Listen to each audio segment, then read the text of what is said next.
Praise the lord. ప్రభు అయిన దేవుడు మనకిచ్చిన తన మాటలను మనం చదువుకొని జ్ఞాపకం చేసుకుందాము. దయచేసి పరిశుద్ధ గ్రంథం తీయండి. పరిశుద్ధ గ్రంథం నుండి కీర్తనలు 147 6వ వచనం చదువుకుందాము. దయచేసి చూడండి. యెహోవా దీనులను లేవనెత్తువాడు, యెహోవా దీనులను లేవనెత్తువాడు.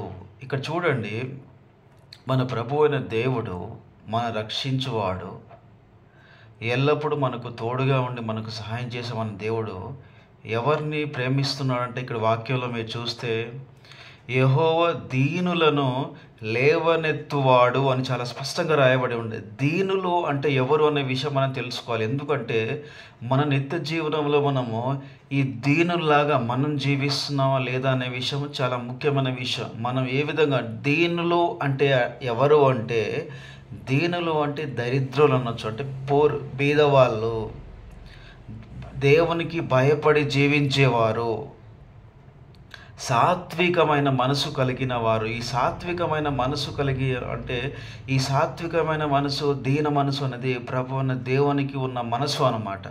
అందుకే ప్రభు అయిన యేసుక్రీస్తు మన దేవుడు ఏమంటున్నారంటే, ప్రభు నేను సాత్వికుడను దీన మనసు గలవాడును అని చాలా స్పష్టంగా చెప్పడం జరిగింది. కాబట్టి ఈ యెహోవా దీనులను లేవనెత్తువాడు అంటే దీనత్వం, అలాంటి మనస్సు, అలాంటి లక్షణము ఎవరైతే కలిగి ఉంటారో ప్రభువున దేవుడు వారికి ఖచ్చితంగా వారిని రక్షించువాడుగా ఇక్కడ వాక్యం చాలా స్పష్టంగా చెప్తుంది. ఇంకా దీనులు అంటే ఇంకా ఎవరు అంటే సాధు అయిన వాళ్ళు, వినయం కలిగిన వారు, విధేయులు, దేవునికి లోబడువారు, దేవుని మీద విశ్వాసం కలిగిన వారు.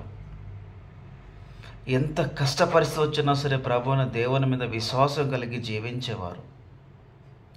అహంకారం ఈ మనస్సులో, హృదయంలోను, ఆలోచనలను అహంకారం కానీ అహంభావం కానీ అపవిత్రమైన లక్షణాలు ఏమాత్రం కూడాను రానియకుండా జీవించేవారు, నీతిని ప్రేమించేవారు, ఆత్మానుసారమైన జీవితాన్ని జీవించేవాళ్ళు. ఈ అన్ని లక్షణాలు కలిగిన వాళ్ళు ఎవరు అంటే దీనులు అన్నమాట. ఈ విధంగా దీనత్వమైన లక్షణాలు కలిగి ఈ విధంగా దీనులుగా ఎవరైతే జీవిస్తూ ఉంటారో అటువంటి వారిని ప్రభువుని దేవుడు ఏం చేస్తారంటే లేవనెత్తువాడు అని రాయబడి ఉంది. ఇక్కడ లేవనెత్తువాడు అంటే అర్థం ఏంటి అంటే, వారిని ప్రభువుని దేవుడు దీనులను అభివృద్ధి చేస్తాడు.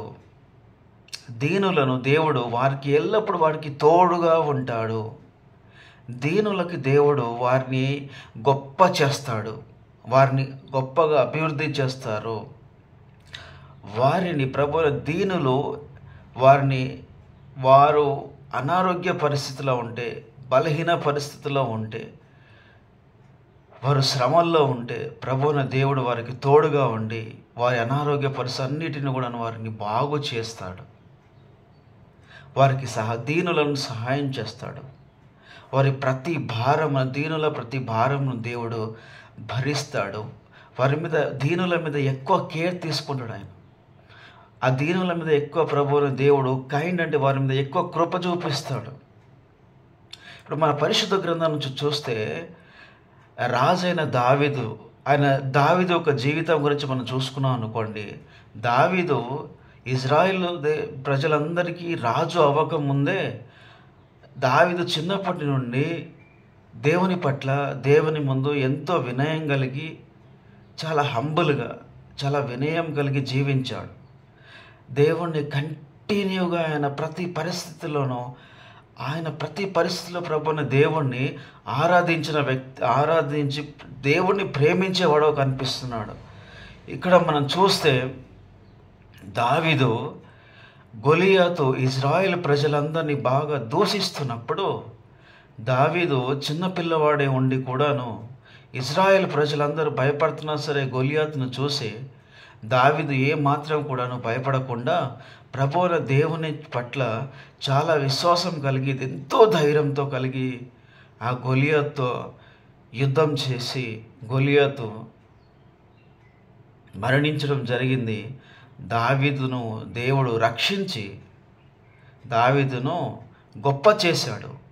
ఆ ఇజ్రాయెల్ దేశం మొత్తంలో కూడా మనకి దావీదును అభివృద్ధి చేసి ఆ తర్వాత దావీదును అదే ఇజ్రాయెల్ ప్రజలకి రాజుగా చేశాడు. ఇక్కడ మనం గుర్తుంచుకోవాల్సిన విషయం ఏంటి అంటే దావీదుకున్న లక్షణాన్ని మనం ఖచ్చితంగా మనం గుర్తుపెట్టుకోవాలి. అదేంటంటే he's continue to serve faithfully and humbly. ఆ లక్షణాలు ప్రతి పరిస్థితుల్లోనూ మనం ప్రభువుని దేవుని ఏం చేయాలంటే మనం కంటిన్యూగా ఆయన్ని మనం ఎల్లప్పుడూ కూడాను మనము ఫెయిత్ఫుల్గా ఉండాలి. మనము ఆరాధిస్తూ ఉండాలి. ఆయన మనకి సేవ చేస్తూ నమ్మకంగా మనం ప్రభువుని దేవుని చిత్తంలోనూ దేవుని మార్గంలోనూ జీవిస్తూ ఉండాలి. ఆయన ముందు ఎల్లప్పుడూ కూడా మనకి ఎలా ఉండాలి అంటే వినయం కలిగి ఆయన్ని ప్రేమిస్తూ జీవిస్తూ ఉండాలి.